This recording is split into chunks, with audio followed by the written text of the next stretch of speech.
ভাব, পার্টিসিপলটা মূলত ভাব। কয়েকদিন ধরে আমাদেরকে খুব জ্বালাচ্ছে, পার্টিসিপল মাথার মধ্যে ঢুকছে আবার ঢুকছে না। তো আজকে আমরা পার্টিসিপলের গোষ্ঠী উদ্ধার করব, পার্টিসিপলের ডিএনএ টেস্ট করব। কি টেস্ট করব? DNA test. কিভাবে? আমরা প্রথমে পার্টিসিপলটা বুঝি না যে পার্টিসিপল আবার কি জিনিস। এরই আগে আমরা জেনেছি পাস্ট পার্টিসিপল। একটা হচ্ছে পাস্ট পার্টিসিপল। ভার্বের গঠনগত তিনটা রূপ আছে। পৃথিবীর সকল ভার্বের গঠনগত তিনটা রূপ আছে। একটা হচ্ছে প্রেজেন্ট রূপ, আর একটা কি পাস্ট রূপ, আর একটা হচ্ছে পাস্ট পার্টিসিপল রূপ। তো পাস্ট পার্টিসিপলটা কি করে এটা আমাদের জানতে হবে। এই পাস্ট পার্টিসিপলের জন্ম হয়েছে মূলত দুটা কারণে। একটা হচ্ছে অ্যাডজেক্টিভের কারণে, আর একটা হচ্ছে পারফেক্ট অথবা ভয়েসের কারণে। ঠিক আছে? প্যাসিভ ভয়েসের কারণে, প্যাসিভের কারণে। মূলত পৃথিবীর সকল প্রকার প্যাসিভই অবশ্যই পাস্ট পার্টিসিপল হবে। তো এটা ছাড়া এটা তো পরিপূর্ণ বাক্য। Perfect, present perfect, past perfect, যেই পারফেক্টই হোক অথবা প্যাসিভ ভয়েস হোক, তখন অবশ্যই পাস্ট পার্টিসিপল ভার্বের থ্রি রূপ লাগে। এই থ্রি রূপ বাক্য পরিপূর্ণ হওয়া ছাড়াও পার্টিসিপল আরও দুটা কাজ করতে পারে। মূলত একটা কাজ করে। আমরা জেনেছিলাম অ্যাডজেক্টিভ গঠন। অ্যাডজেক্টিভ গঠনের মধ্যে al, ate, able, ary, ful, ish, ive, less, ous, some, like, past participle, ly. পৃথিবীতে যতগুলো অ্যাডজেক্টিভ হিসাবে ব্যবহার হয়, তো বেশিরভাগই দেখা যাবে, অন্তত বেশিরভাগ না হলেও 50% দেখা যাবে, অথবা তারও কিছু কম দেখা যাবে যে পার্টিসিপল দিয়ে অ্যাডজেক্টিভ হয়েছে। তাহলে এরই আগে আমরা জেনেছি মূলত পার্টিসিপল দিয়ে কি হয়, অ্যাডজেক্টিভ গঠন করা যায়, পার্টিসিপল দিয়ে অ্যাডজেক্টিভ হয়। তাহলে এখন আমরা শুধু পার্টিসিপলটা দেখব। এই যে পার্টিসিপল মানে অসমাপিকা ক্রিয়া বা বাক্যাংশ। আমি সহজে বোঝার জন্য লিখে দিয়েছি, কোনো বইয়ে বাক্যাংশ লেখা থাকে না কিন্তু, ঠিক আছে, আমি বোঝানোর জন্য। অসমাপিকা ক্রিয়া মানে কি? স্বয়ংসম্পূর্ণ নয়, যে ক্রিয়াটা মেইন ভার্ব হিসাবে বাক্যের মধ্যে ব্যবহৃত হয় না, কিন্তু সেটা জন্মগত ভার্ব। এই জন্য বলেছি ডিএনএ টেস্ট করব। ঠিক আছে, গোষ্ঠী উদ্ধার করব, আর কি করব? ডিএনএ টেস্ট করব। তাহলে ডিএনএ টেস্ট কিভাবে করব? এই যে এটা একটা ভার্ব, আর আমরা জানি ভার্ব হলেই তো তার প্রেজেন্ট হতে পারে, পাস্ট হতে পারে, আবার গঠনগত অন্যও হতে পারে। তাহলে অলরেডি ডিএনএ টেস্ট করে বোঝা যাচ্ছে যে যেহেতু এটা একটা ভার্ব, আর ভার্ব এটা অ্যাডজেক্টিভ হিসাবে ব্যবহৃত হয়, বাক্যাংশ হিসাবে ব্যবহৃত হয়, অসমাপিকা ক্রিয়া হিসাবে ব্যবহৃত হয়, বাক্যের মধ্যে মেন ভার্ব হিসাবে ব্যবহার হয় না, কিন্তু জন্মগত এটা ভার্ব। তাহলে পার্টিসিপলটা প্রেজেন্ট রূপ হবে, কারণ পৃথিবীর প্রত্যেকটা ভার্বেরই একটা প্রেজেন্ট রূপ হয়, পৃথিবীর প্রত্যেকটা ভার্বেরই একটা পাস্ট রূপ হয়। তাহলে পার্টিসিপলটা পাস্ট পার্টিসিপল হবে। হবে কি হবে না বলেন? আর একটা হচ্ছে যে পারফেক্ট পার্টিসিপল হবে, আর একটা হচ্ছে পারফেক্ট পার্টিসিপল হবে। পারফেক্টের একটা উৎকৃষ্ট উদাহরণ আপনাদেরকে দিয়েছিলাম, যে এই কাজটা আগে থেকে চলে আসছে, আগে হয়েছে, তার ফল এখনও বিদ্যমান আছে। আমরা খাবার পরে আমাদের পেটে যেটা থাকে, আগে খেয়েছি, ফলটা এখনও বিদ্যমান আছে, পরে আমরা একটা ডেলিভারি দিব, তাই না? তো ঠিক এইরকম পারফেক্ট।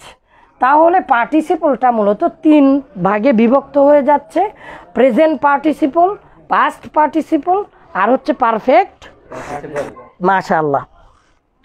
এখন আমরা দেখব প্রেজেন্ট পার্টিসিপল কি। আমরা জেনেছি পৃথিবীতে ভার্বের প্রেজেন্ট রূপ দুটা, আমরা এরই আগে জেনেছি। হয় সেটা মূল ভার্ব হতে হবে, পৃথিবীর যতগুলো ভার্ব আছে সবাই জন্মগতভাবে প্রেজেন্ট রূপ।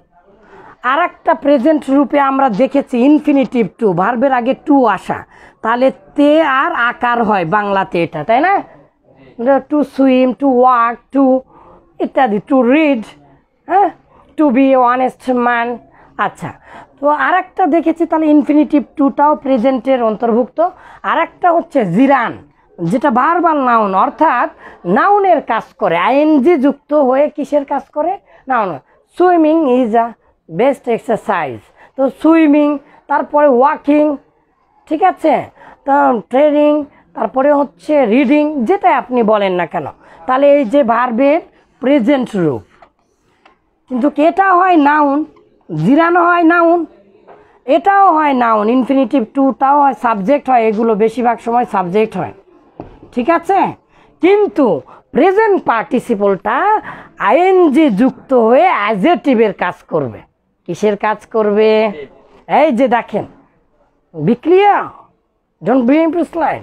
আপনি আর মধ্যে যেন কোনো গড়ার না থাকে, অস্পষ্টতা না থাকে, একেবারে দেখেন। তাহলে প্রেজেন্ট, আমরা জানি ভার্বের প্রেজেন্ট করার সময় একটা আইএনজি দিয়েও ভার্বের প্রেজেন্ট করা যায়, কিন্তু প্রেজেন্ট পার্টিসিপলটা ভার্বের সাথে আইএনজি যুক্ত হয়ে কিসের কাজ করবে?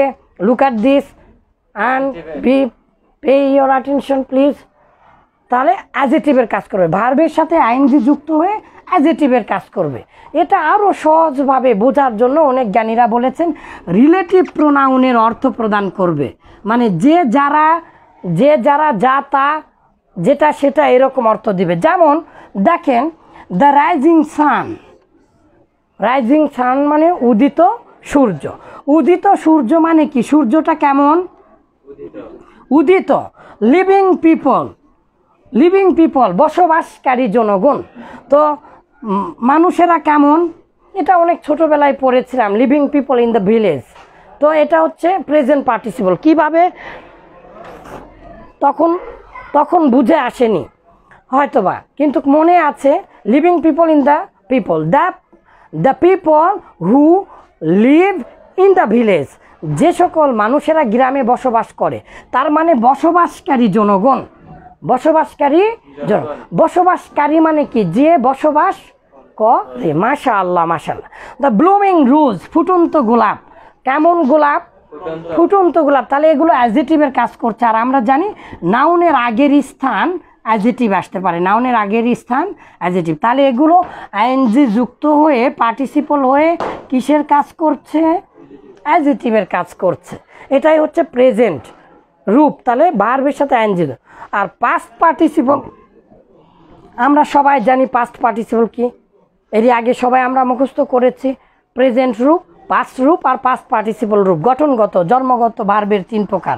তো এই পাস্ট পার্টিসিপলের সাথে কি হয়? ইডি হয়। আর 400 থেকে 500টা শব্দ একটু ব্যতিক্রম, যেগুলোকে স্ট্রং ভার্ব বলা হয়, আর যেগুলো উইক ভার্ব বলা হয় টি বা ইডি যুক্ত যেগুলো ভার্ব, সেগুলো।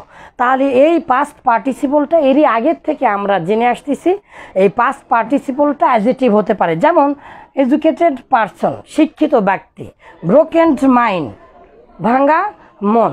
অসংখ্য উদাহরণ, অসংখ্য উদাহরণ। রিটেন লেটার, লিখিত চিঠি। তারপরে কনভেন্স থিং, অনেক এই বিষয়ে আমার বই লেখা আছে। যাই হোক, পারফেক্ট। এখন পারফেক্টটা কি?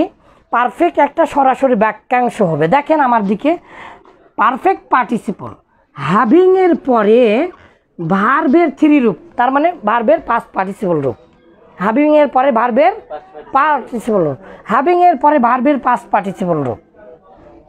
তো হ্যাভিংয়ের পরে ভার্বের পাস্ট পার্টিসিপল রূপ, এটার আবার আরেকটা গঠন আছে, সেটা হচ্ছে আফটারের পরে ভার্ব প্লাস আইএনজি। গোয়িং হুম, বাড়িতে যে, আই উইল মিট ইউ, তার মানে বাড়িতে যাবার পরে গোয়িং হুম, বাড়িতে যে, এখানে আসে করে বা করিয়া, করে বা করিয়া, এরকম দিয়ে বাক্যাংশ হবে। যেমন গোয়িং হুম, তার মানে আফটার গোয়িং হোম। এখানে হ্যাভিংয়ের আগেও আফটার গোপন থাকে, আবার এই যে ভার্ব প্লাস আইএনজির আগেও আফটার। তো বাড়িতে যে, আই স হিম, আমি তাকে দেখেছিলাম। তাহলে বাড়িতে যাবার পরে আমি তাকে দেখেছিলাম। তাহলে আমার বাড়িতে যাওয়ার কাজটা আগে হয়েছে না? পারফেক্ট। তারপরে আমি তাকে দেখেছি, তাই না? তাহলে হ্যাভিং রিচড হোম বা হ্যাভিং কাম হুম, বাড়িতে যাবার পরে আমি তাকে দেখেছি, আই স হিম, তাকে আমি দেখেছি। অসংখ্য উদাহরণ দেওয়া যাবে এগুলো দিয়ে। এখন আপনাদের কাছে আমার একটা প্রশ্ন, যে কোনো ভার্ব যদি আইনজি যুক্ত হয়ে অ্যাডজেক্টিভের কাজ করে তাহলে সেটা কি হবে? Present participle. আর যদি সাবজেক্ট বা নাউনের কাজ করে তাহলে সেটা হবে জি রান। আর পার্টিসিপলের তো গঠনই আলাদা আছে, পৃথিবীতে সকল পার্টিসিপলের গঠনই আলাদা। যেমন দেখেন, অনেক উদাহরণ আমার বইয়ে আরবির সাথে এগুলো মিলকরণ করেছি। আপনারা যে মাছদারি অর্থ দিবে এখানে কিভাবে, জিরানের সাথে কিভাবে সিফাতের অর্থ দিবে, জুজুল জুমলা কিভাবে হবে, এগুলো আলহামদুলিল্লাহ আপনারা আরবিও পড়েন, আপনারা আরবিও জানেন। তো দেখেন, টু রাইজ মানে তাহলে উঠতে বা ওঠা, টু রাইজ সান, সূর্য ওঠা, এটা ইনফিনিটিভ টু, প্রেজেন্ট রূপে হয়। রাইজিং, রাইজিং তাহলে জিরান হবে যদি রাইজিং সান। হ্যাঁ, আবার দেখা যাচ্ছে দ্য রিজেন সান, উদিত সূর্য, যে সূর্য উঠেছে। আবার দেখা যাবে যে আফটার হ্যাভিং রিজেন সান, তাহলে সূর্য উদিত হওয়ার পরে এই যে গরম লাগছে, তাই না? তো সহজ কথায় আমরা কি করতে পারি, যে যেহেতু এটা একটা ডিএনএ টেস্ট আমরা করতে পারি, যে